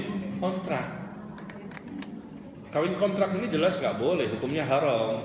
Sama seperti nikah mut'ah Syiah ya. Nikah mut'ah itu kawin kontrak. Jadi tergantung kontraknya berapa jam, 2 jam, 3 jam, cerai. 1 hari, seminggu, cerai, atau sebulan cerai. Jadi hukumnya haram, tidak boleh. Karena pernikahan dalam Islam itu bukan seperti itu. Nah, kalau kontrak rumah nggak apa-apa. Tapi kalau kawin nggak ada sistem kontrak ya. Karena pernikahan itu adalah sesuatu yang sakral, sesuatu yang menjadi bagian dari ibadah. bukan permainan pernikahan itu, ibadah. Ya, dan diniatkan karena Allah, pahalanya besar banget. Karena tujuannya untuk menjaga mata, menjaga hati, menjaga kemaluan, dan untuk memperbanyak keturunan, dan seterusnya. Banyak sekali manfaatnya. Sedangkan kawin kontrak itu hawa nafsu, pasti. Sistem kawin kontrak itu adalah hawa nafsu, dan itu adalah cara-caranya dari versi agama Syiah yang membolehkan nikah mut'ah, ya. Dan itu adalah hukumnya haram, sama dengan zina. Ya, karena kawin kontrak itu yang kita tahu biasanya mereka tanpa wali, tanpa saksi, ya, tergantung berapa pembayaran, sama-sama ridho, sama-sama ikhlas, itu namanya apa? Zina. La nikaha illa biwaliyin, tidak ada pernikahan kecuali dengan wali, harus ada wali pernikahan itu. Kemudian assalamualaikum us, tulisannya UST. Bacanya apa? Us. Assalamualaikum UST. Us. Saya membaca sesuai tulisan ya. Ini nggak boleh, seharusnya Ustad. Tambah lagi lah, jangan us. Pelecehan ya. Ustad artinya guru. Kalau us artinya gur. Dipendekin. Ya. Waalaikumsalam warahmatullahi. Bagaimana cara menjaga hati yang selalu suuzon kepada suami? Karena suami pernah melakukan kesalahan fatal. Wah, perang dunia ini. Tapi sekarang suami sudah berjanji tidak mengulangi lagi. Tapi terkadang pikiran buruk Victor, pikiran kotor, terfikirkan kembali. Mohon pencerahannya. Terima kasih Us. Terima kasih Us. Ya, jadi suami ini pernah melakukan kesalahan fatal. Nggak disebutkan fatalnya apa ya, tapi ini mungkin dalam pandangan istri luar biasa, dosa yang besar mungkin ya. Ya, fatal ini kadang-kadang beda juga persepsi. Kadang istri mengatakan fatal, padahal nggak fatal-fatal banget gitu sebetulnya. Cuma karena emosi aja, perasaan. Tapi kadang-kadang memang fatal gitu. Jadi sebaiknya contohnya dikasih. Apakah dia berselingkuh? Apakah berzina? Apa kesalahan fatal ini karena dia nggak pernah sholat, apa dia minum khamr, apa durhaka sama orang tuanya, maka harus jelas nih kesalahan fatalnya apa. Karena saya selalu setiap saya diminta untuk menyelesaikan masalah rumah tangga dari jamaah saya ketika mereka itu ribut berat ya ternyata mereka sama-sama ngaji, yang ikhwannya ngaji, akhwatnya ngaji, gurunya sama itu juga. Mau bercerai di antara mereka. Dan akhwatnya datang ke rumah saya. Ya, di depan istri saya juga dia cerita bahwa suami saya begini, saya pengen cerai Pak Ustaz. Gimana pandangan Pak Ustaz? Wah, kesalahannya apa? 1, 2, 3. Wah, salah nih suaminya. Kok begini? Nah, sekarang gini aja deh Bu. Ibu bawa suaminya ke rumahnya. Saya pengen juga dengar dari dia. Saya akan nasihati dia. Dia punya kesalahan ini fatal. Begitu suami datang ke rumah, si istrinya pun datang juga. Saya tanya, Pak, masalahnya apa sih?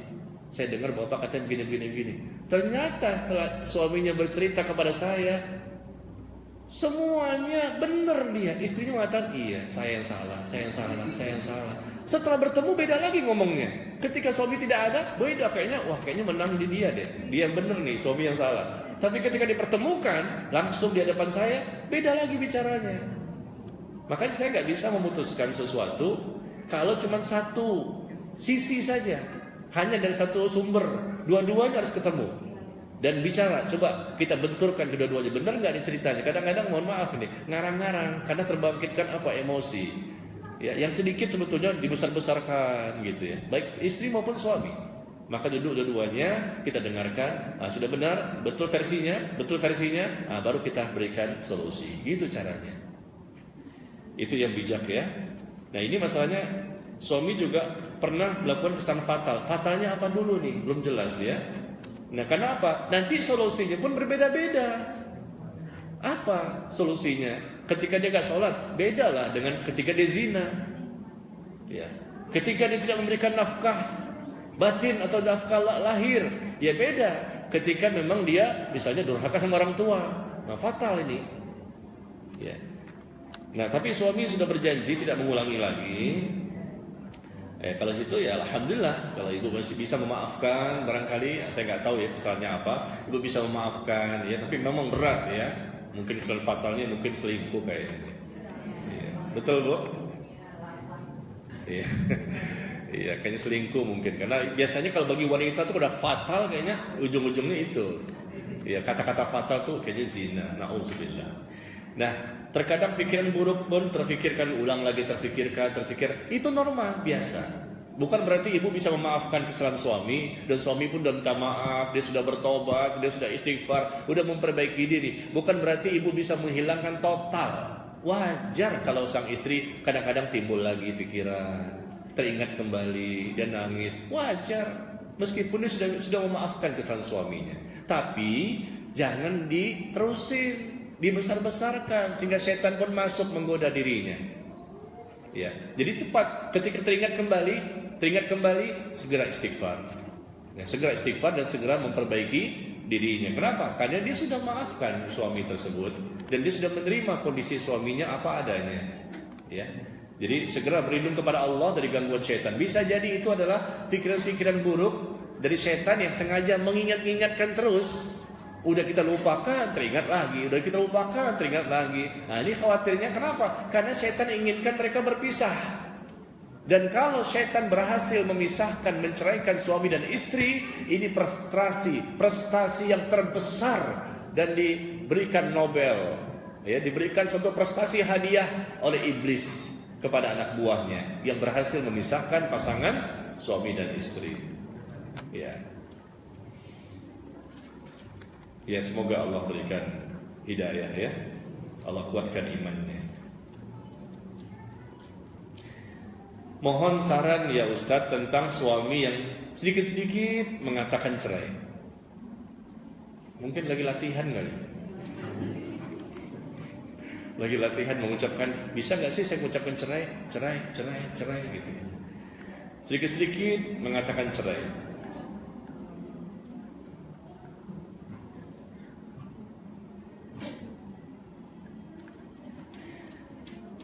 Ya, kalimat seperti ini nggak boleh diucapkan oleh suami ya, fatal. Kalau istri mengucapkan cerai, ibu mengucapkan maaf ya 1000 kali kalimat saya minta cerai nggak berlaku, nggak jatuh talak. Menggugat minta cerai itu terjadi kalau dengan dua hal. Ibu boleh minta cerai kalau memang ada alasan yang kuat, tapi dengan cara dua. Pertama, cara hulu menggugat cerai itu adalah ibu mengembalikan mahar. Itu cara istri menggugat cerai, istri mengembalikan mahar yang pernah dulu dia terima pertama kali ketika pernikahan, lalu suami pun mentalaknya. Itu cara pertama untuk dikatakan sah ya berpisahnya mereka karena istri menggugat cerai. Istri mengembalikan mahar dan suami pun mentalaknya. Itu kalau suaminya mau mentalak, maka berpisahlah mereka. Sah gugat cerai yang dilakukan oleh istri. Atau cara kedua yaitu istri mengembalikan mahar tapi suami nggak mau menceraikan istrinya.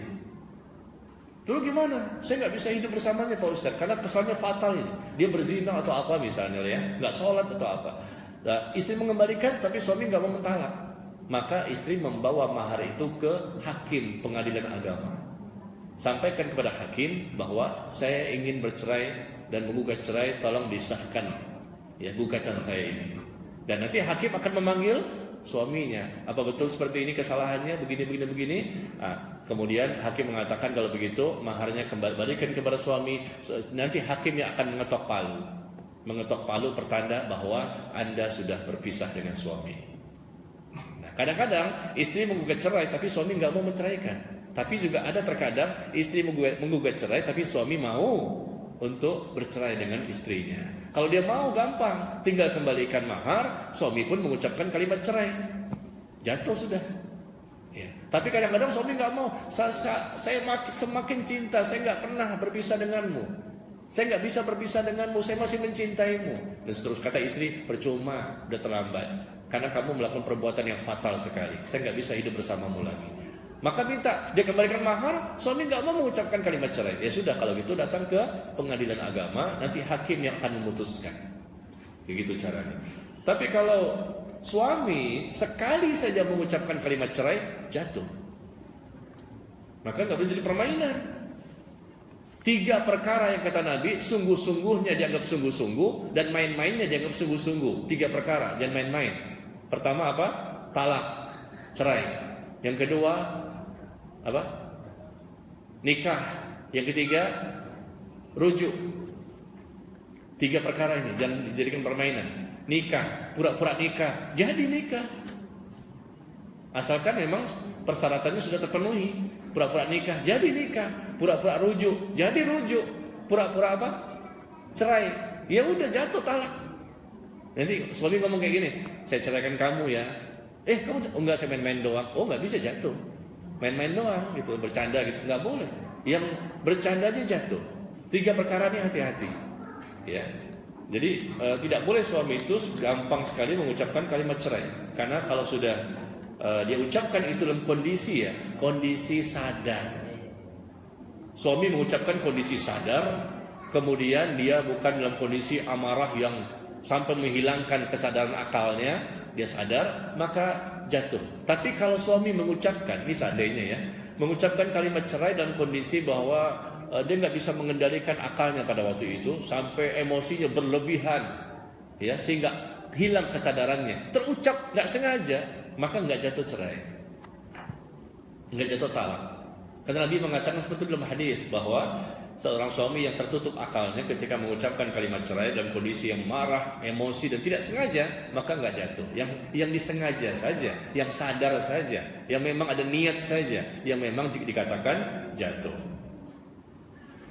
Nah, jadi suami ini jangan mudah-mudah untuk mengatakan kalimat cerai, apalagi jadi permainan. Maka hakikatnya sudah jatuh talak 1, dan pada waktu itu istri masuk kepada masa iddah, ya, masa untuk menunggu, ya, apakah mereka rujuk kembali atau mereka berpisah setelah masa iddahnya selesai. Apa diperbolehkan? Apakah diperbolehkan mendahulukan bakti kepada mertua daripada orang tua kandung dengan alasan mertua sudah paham sunnah, sedangkan orang tua kandung sering menentang pemahaman sunnah? Ya nggak boleh. Tetap anak wajib berbakti sama orang tua, apapun kondisi orang tuanya, mau dia Islam bahkan kafir pun tetap wajib berbakti kepada orang tua kandungnya.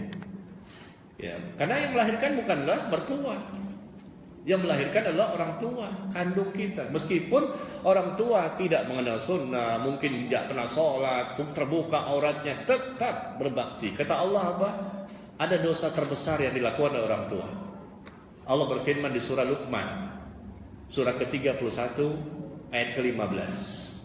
Ya, surah ke-31 ayat 15. Allah berfirman tentang dosa orang tua yang terbesar, yaitu mengajak anaknya untuk melakukan perbuatan syirik. Wa in jahadaka 'ala an tusyrika bima laysa laka bihi 'ilm fala tuti'huma wa shahibhuma fid dunya ma'rufa. Kata Allah, apabila kedua orang tuamu mengajak kamu untuk melakukan perbuatan syirik, mengajak kepada sesuatu perbuatan yang engkau tidak punya ilmu atasnya, mengajak untuk mempersekutukan Allah, kata Allah, jangan ikuti mereka, tetapi kamu tetap wajib untuk berbakti kepada mereka berdua. Tuh. Orang tua mengajak perbuatan syirik, mengajak perbuatan kufur, dan mereka sudah melakukannya. Sekarang anaknya pun diajak. Nggak boleh taat sama mereka dan tidak berdosa, tidak durhaka ketika anak tidak taat sama orang tua, karena orang tua mengajak kepada kemaksiatan. Tapi kata Allah, wasahibhuma fid dunya ma'rufa, tetap wajib bagimu untuk berbuat baik kepada mereka berdua, tetap wajib meskipun mereka bukanlah orang yang saleh dan salehah. Jadi berbuat baik dan berbakti sama orang tua itu tidak ada batasannya. Tidak ada batasannya. Ketika mereka hidup, berbakti. Ketika mereka sudah meninggal dunia, tetap berbakti. Wajib bagi seorang anak. Ya, karena jasa mereka, kebaikan mereka nggak bisa kita bayar sampai kapanpun, nggak bisa digantikan. Ya. Kemudian, Assalamualaikum Ustaz. Waalaikumsalam warahmatullah. Bagaimana menghadapi suami yang cuek? Padahal saya sudah loh mengamalkan sunnah dan menyuapi suami kalau makan, saya penyisirin rambut suami, ngajak mandi bareng juga. Tapi suami menolak. Wah, jarang-jarang nih. Kadang suka menolak diajak berhubungan, padahal suami sudah ngaji sunnah. Tuh, suaminya ada di sini nih, hati-hati nih. Ini curhat dari istri, mungkin suaminya ada di sini nih. Dengarkan suaminya ya. Ya, suami yang cuek, padahal sudah mengamalkan sunnah, nyuapin suami udah, nyisirin suami udah, ngajak mandi bareng udah, tapi suami menolak. Kadang menolak juga ketika diajak berhubungan. Ini kok aneh ya? Coba diperiksa dia, ada kejiwaan barangkali. Karena yang normal biasanya nggak pernah nolak nih ya. Bahkan ngajak kapan lagi kan begitu ya. Berarti memang mereka ada kecintaan sehingga mereka saling butuh satu sama yang lain. Dan di sini ternyata suami suka menolak dan kadang suka menolak diajak berhubungan padahal suami sudah ngaji sunnah. Coba dicari informasi, tanya sama suami, ada apa sih sebenarnya? Ada apa? Tanya langsung, kenapa kamu menolak? Karena istri berhak untuk mendapatkan haknya. Ketika suami mengajak, istri wajib memenuhi permintaan suami untuk berhubungan. Ketika istri pun yang mengajak, wajib suami memenuhi permintaan istri. Ketika memang tidak ada uzur. Kemarin saya dapat pertanyaan di HP saya, ada seorang ikhwan yang SMS, Pak Ustadz, saya ini lagi puasa sunnah nih, hari Kamis. Saya lagi puasa sunnah, tapi istri saya minta. Udah tahu lagi puasa, minta, tapi saya nggak mau ngasih, dosa nggak saya? Jarang-jarang tuh istri yang minta kan? Biasa suami yang minta, tapi istri minta. Mungkin sudah sampai di ubun-ubun ya, sehingga udah nggak bisa ditahan kembali. Dan dia tidak bisa menunggu suaminya sampai maghrib. Siang-siang tuh minta SMS ke saya, kan antum puasa sunnah, sedangkan memberikan hak istri wajib, dahulukan yang wajib. Gitu aja kok repot, betul nggak? Iya, puasa sunnah hukumnya sunnah, memenuhi hak istri wajib, dan itu pahalanya lebih besar. Penuhi ketika memang kita tidak punya uzur, mungkin sakit ya, sakitnya juga lihat dulu. Kalau pilek-pilek doang sih ya tetap aja pilek doang ya. Kalau pilek atau mungkin penyakitnya berat, barangkali punya uzur wajar ya, maka penuhi. Udah saya. Satu lagi ya, terakhir ya. Pak Ustadz, Assalamualaikum. Waalaikumsalam warahmatullahi. Bolehkah melamar wanita yang sudah bertunangan? Ya nggak boleh. Itu milik saudara kita. Dan mereka belum ada kalimat untuk berpisah. Sudah, memang belum nikah, mereka bertunangan batu. Mungkin ada melamar, mungkin ya sudah melamar dan sudah diterima, cuma nikahnya masih 2 bulan lagi, mungkin 3 bulan lagi nikahnya ya. Maka itu sudah milik saudara kita. Kecuali kalau mereka membatalkan, baru kita boleh masuk gitu. Bukankah bertunangan itu haram? Mungkin bertunangan ini melamar kali ya, bukan tukar cincin. Yang saya pahami mungkin bertunangan ini melamar itu memang disyariatkan, melamar, meminta, diterima lamarannya, cuman hari hanya mundur karena mempersiapkan uang dulu, mungkin sekitar 1 miliar atau berapa. Iya, saya rasa cukup sampai di sini. Semoga bermanfaat karena sudah masuk waktu zuhur.